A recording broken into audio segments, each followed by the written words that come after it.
berita dibawakan oleh House Brand Curry Powder and Spices. Memperkaya santapan anda sejak 1958.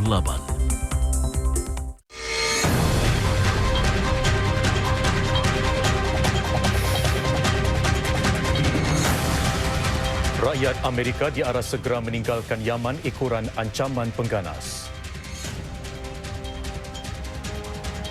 Kerajaan New Zealand ambil alih kawalan masalah pencemaran bakteria dalam bahan tenusu. PM Lee sifatkan mantan pengerusi Temasek sebagai orang yang telah merombak semula strategi pelaburannya.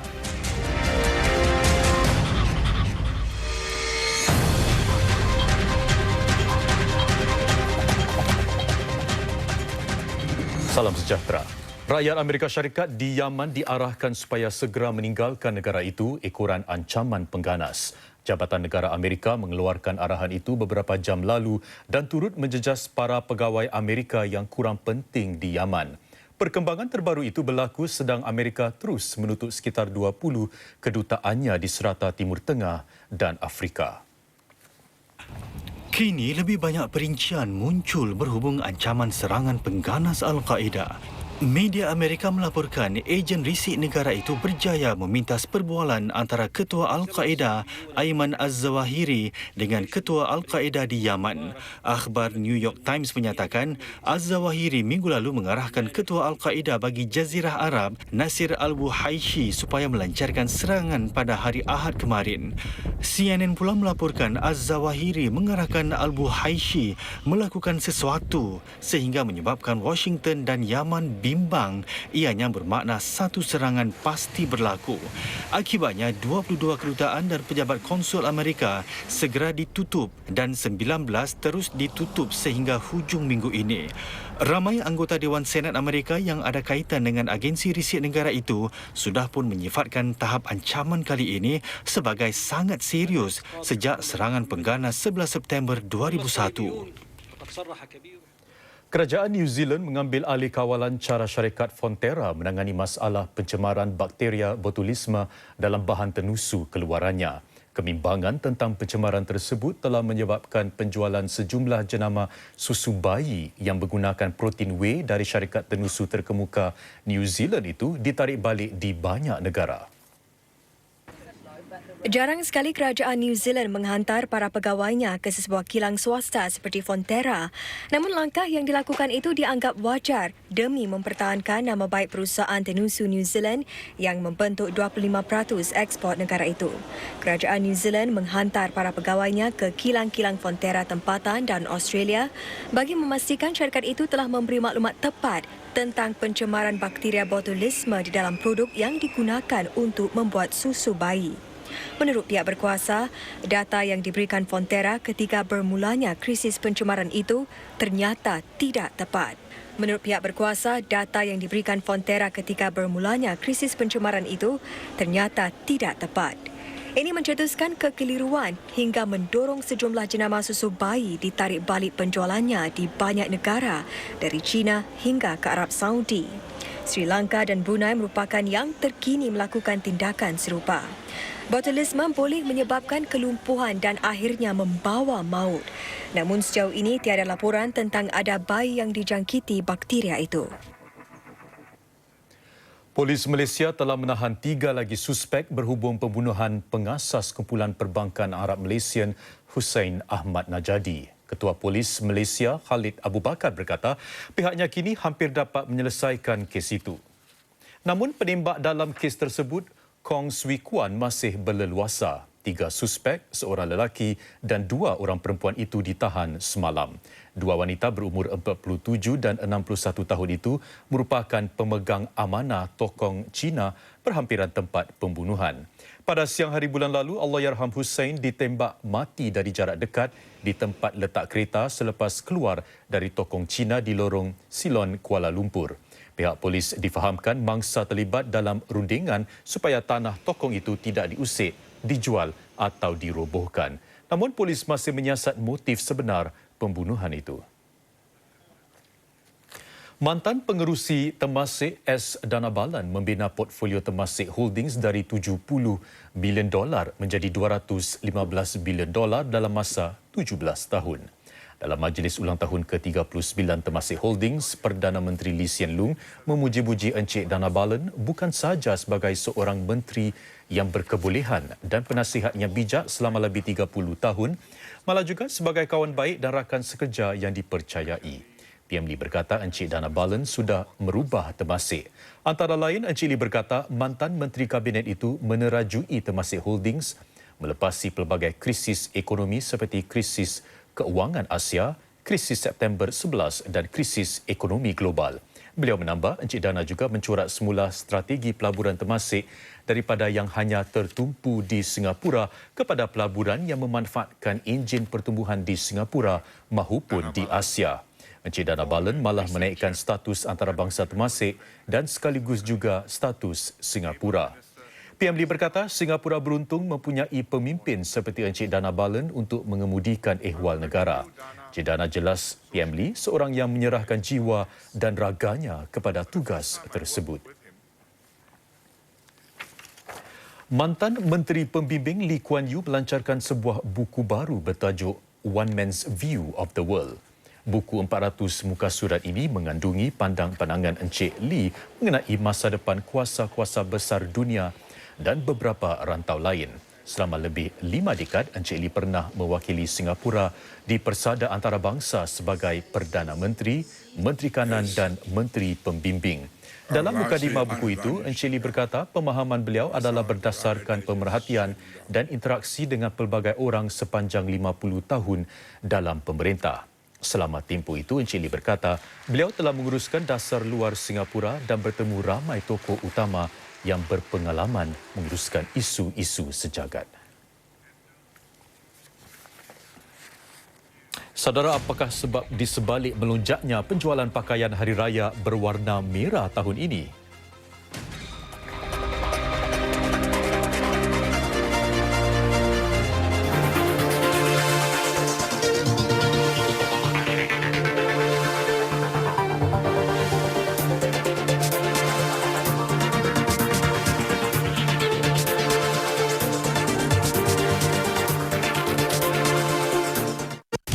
Mas, kita kan nak beraya. Kenapa pakai baju sejuk ni? Ada snow ke? Buat malukan ayah. Ada lagi malu. Tengok, tak ada ranting-ranting, tak ada rantai, tak ada cincin, tak ada gelang. Nama je, Mas. Tapi tak ada barang kemas. Mari koi. Mana dapat duit beli semua ni? Dekat sini pakai dulu bayar kemudian. Tak ada bayaran bulan pertama. Hari Raya ini, hidupkan kembali semangat hidup anda dalam filem komedi Raya Tak Jadi. Selamat Hari Raya. Jatuh cinta sekali lagi dalam 3 Temu Janji. Hargai setiap detik hidupan dalam 8 jam. Layari Bahtera Cinta dalam Ombak Rindu. Saksikan filem-filem blockbuster Raya ini hanya di Suria.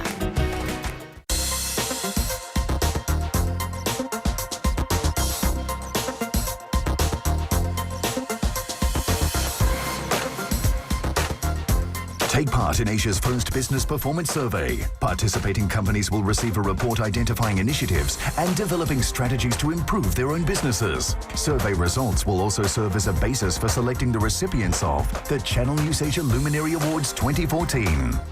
Take part now. Raikan Ramadan dan Syawal bersama Coca-Cola dan Fanta. Beli produk bernilai $25 daripada jenama yang mengambil bahagian dan dapatkan bekas Lock and Lock bernilai sehingga $11.50 dengan percuma. Tertakluk pada terma dan syarat. I'm Lieutenant Vivian Lee and I'm a tank commander. I'm 3rd Warrant Shillian. I'm the first female Red Lion to be part of NDP 2013. Perbarisan Hari Kebangsaan 2013, 9 Ogos, Jumaat 5.45 petang di Suria.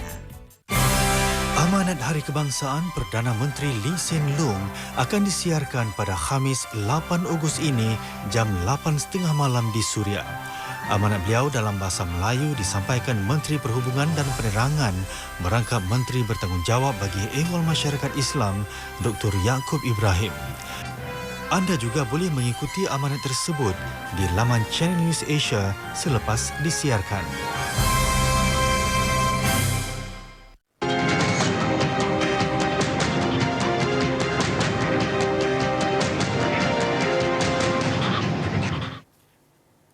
Terima kasih kerana masih bersama kami.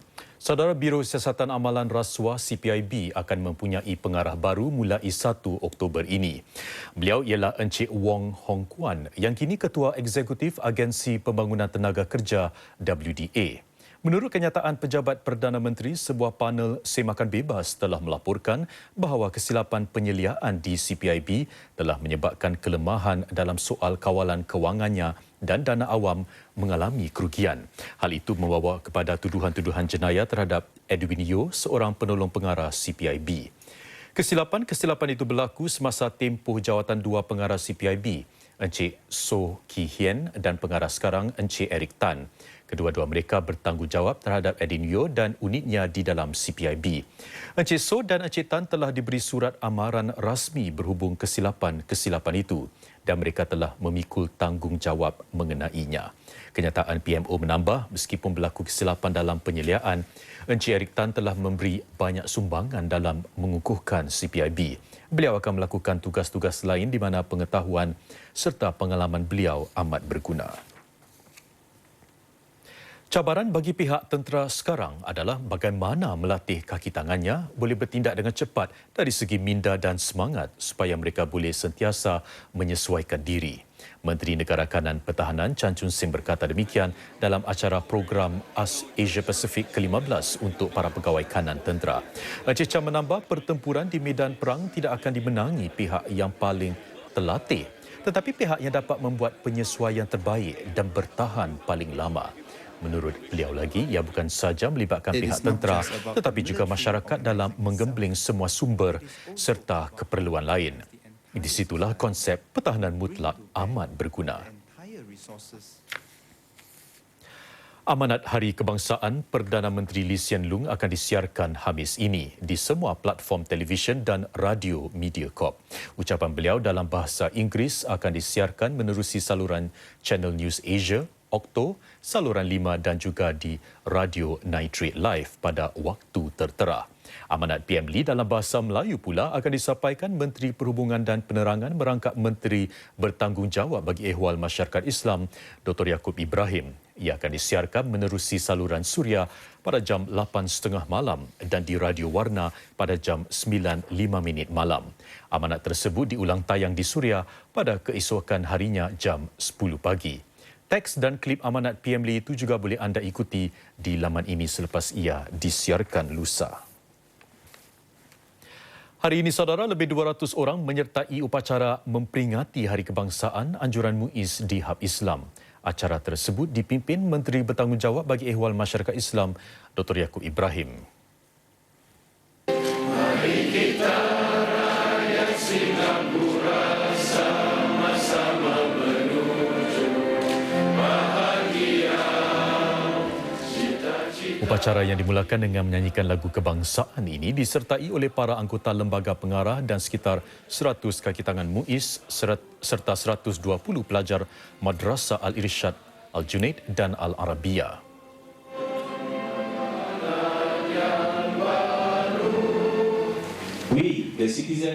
Mereka kemudian melafazkan ikrar negara sebelum beramai-ramai menyanyikan 3 buah lagu Inggeris Hari Kebangsaan seperti Stand Up for Singapore. Dalam acara sejam ini, para hadirin juga dihiburkan dengan sebuah sketsa mengenai kisah perjalanan sejarah Singapura di mana tokoh-tokoh yang membina dan menyumbang kepada Singapura seperti Tan Tock Seng dan Benjamin Sheares juga disebut.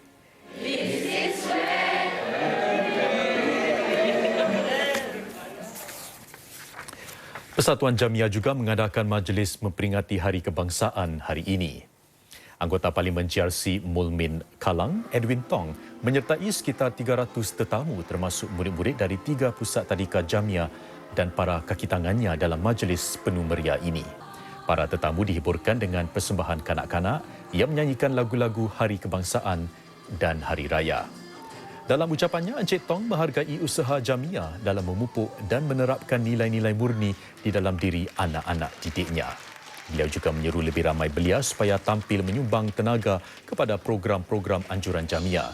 Encik Tong juga menyelesaikan sebuah kek berbentuk bendera Singapura yang menggunakan manisan makaron.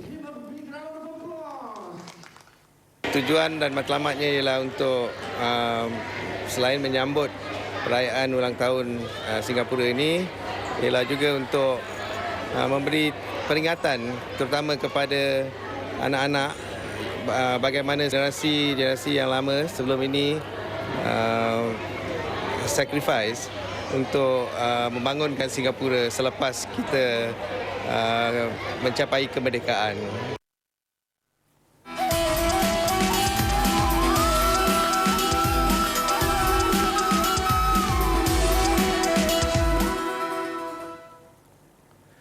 Dalam usaha mendekati lebih rapat para penerima bantuan TAA, para pegawainya telah berkunjung sendiri ke rumah salah seorang penerimanya di Tampines. Nur Syabana Muhammad Iqbal, 21 tahun, merupakan penerima termuda bantuan TAA tahun ini. Tahun ini merupakan kali pertama Syabana menyambut Lebaran tanpa ibu bapanya. Ibunya meninggal dunia pada akhir Mac lalu, manakala ayahnya menyusul seminggu kemudian. Lulusan jurusan perakaunan dari ITE ini terpaksa berhenti kerja untuk menjaga abangnya yang terencat akal. Menggalas sendiri tanggungjawab itu, kesabaran dan kecekalan hati Syabana memang wajar dicontohi. Hari-hari saya sembahyang, saya minta pada Allah, saya mohon pada dia selalu, saya minta dia kekuatan, saya cakap, I can go through this lah. Pada masa ini, Syabana menyerah hidup mereka berdua dengan bantuan dari CDC dan MUIZ. Bagaimanapun, dalam musim raya ini, Syabana mengambil tempahan membuat kuih dan kek. TAA pula memberinya habuan wang $500 serta kuih raya. Itu sudah pasti kita akan lihat lagi perkembangan mereka, bagaimana mereka perlu adakan bantuan lagi. Saya dengar abangnya ada sekolah, mungkin kita akan bantu daripada situ jugalah nanti. Syabana berharap keadaan kehidupannya bersama abang akan beransur baik pada masa depan. Saudara, penjualan pakaian hari raya berwarna merah tahun ini melonjak di luar jangkaan ramai peniaga. Mungkinkah sambutan Hari Kebangsaan dan Hari Raya hampir serentak tahun ini menjadi penyebabnya? Wartawan kami, Nashita Kamir, membuat tinjauan. Hanya tinggal beberapa hari saja lagi sebelum kita menyambut perayaan berganda Hari Raya Aidilfitri dan Hari Kebangsaan. Bahang sambutannya semakin panas dan setengah orang berusaha menonjolkan kedua-dua sambutan sekaligus. Kita semua sekeluarga pakai merah sempena perayaan Hari Kebangsaan. Sebab semangat NDP kan, so kita orang berkubar-kubar lah nak pakai merah sekeluarga. Baju saya warna putih, anak warna merah, jadi kombinasi putih dan merah untuk meraihkan sempena Hari Kebangsaan Singapura. Mungkin disebabkan semangat patriotisme itulah penjualan pakaian Hari Raya berwarna merah tahun ini meningkat begitu ketara. Stok kita dah habis, sold out. Ya, kita pun tak expect lah. Macam every pelanggan kita datang nak warna merah. Tahun ni kita pastikan ada warna merah untuk customer kita. Seorang ada sibuk sikit pasal merah. Sejak awal lagi, Cik Surina Karman, pemilik butik SR Collection, sudah menjangkakan permintaan bagi baju berwarna merah akan bertambah tahun ini. Beberapa hari sebelum Syawal tiba, kesemua pakaiannya yang berwarna merah sudah habis dijual meskipun stok pakaian khususnya bagi warna itu ditambah tahun ini. Banyak kecewa. Banyak yang kecewa. Jadi kita kasih idea yang lain lah, macam putih ke. At least when you celebrate untuk National Day, putih dengan kain songket merah lah.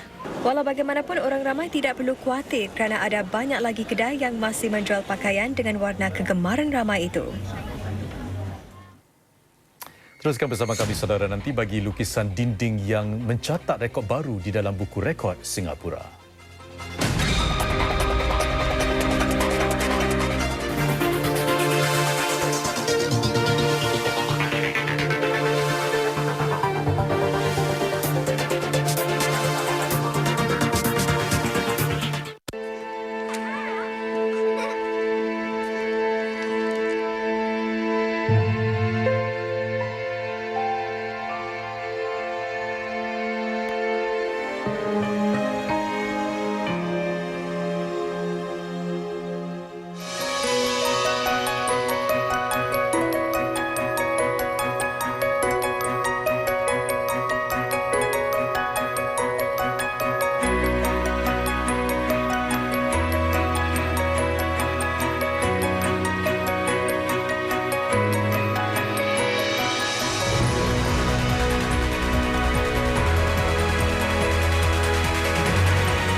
untuk wajah sentiasa bersinar menguatkan tulang sendi dan rambut sihat. Biops Wellness Collagen Gold menjaga kelembapan kulit agar lebih gebu dan halus. Dengan vitamin C, ia melindungi wajah dari sinaran UV agar kulit lebih cerah.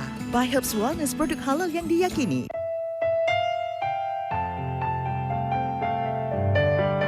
Dia rasa macam Hari Raya kat Singapura sama kat sini lebih bahagia rasa. Walaupun hutan, tapi tak kisah, dah biasa. Setiap kali bila Hari Raya, semua kita bila jualan makanan di sini, kita very happy together.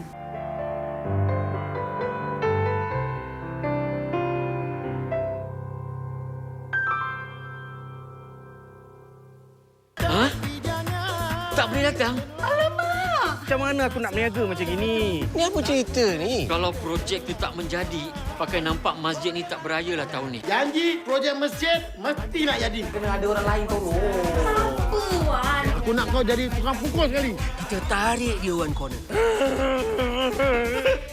Tidak. Saksikan episod terakhir Bubur Masjid Air Katira. Esok 9 malam hanya di Suria.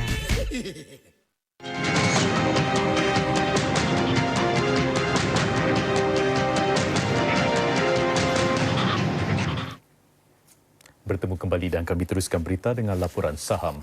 Bursa Singapura Saudara ditutup lebih rendah hari ini sejajar dengan pasaran serantau. Indeks ST merosot lebih 16 mata.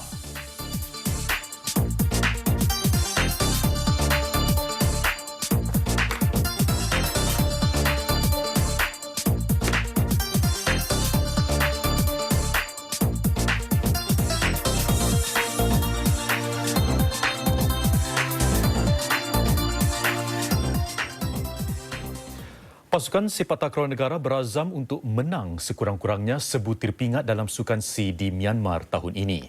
Semasa kejohanan serupa di Jakarta 2 tahun lalu, pasukan negara pulang dengan tangan kosong. Presiden Persatuan Sepak Takraw Singapura Abdul Halim Kadir berkata, beliau yakin matlamat memenangi pingat dapat dicapai.